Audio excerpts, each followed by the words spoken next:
Takže si sadnite tak, aby ste nemali ruky, nohy prekrížené. Máte nejaké kamienky? Aké máte kamene? Mám diamant, no jednoducho mám diamant, je obrovský. Prišiel som k tomu ako husk k pivu, ja vám ho ukážem. Len tak na chvíľku.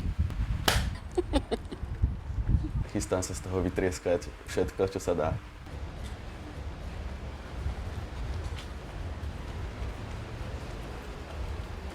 Auta, byty. Ak tuto zistím, či som milionár, čo všetko vlastní. Dobrý deň.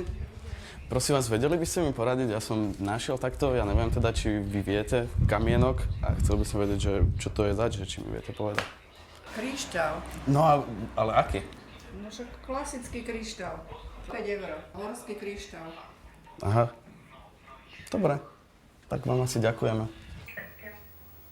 Čo sa všetko stalo? Ale veď ona sa na to ani nepozrela.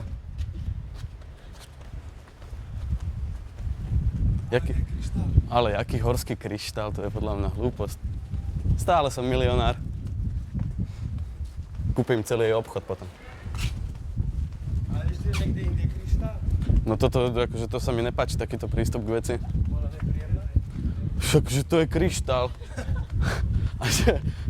A že kryštál reže sklo, a ona, že no to asi nie, že ja vám to ukážem, ale ako tento reže. No tak toto je prístup k milionárovi.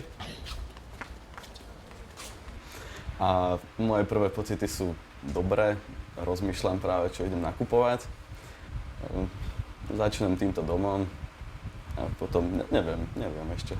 Veľká koravňa de gato.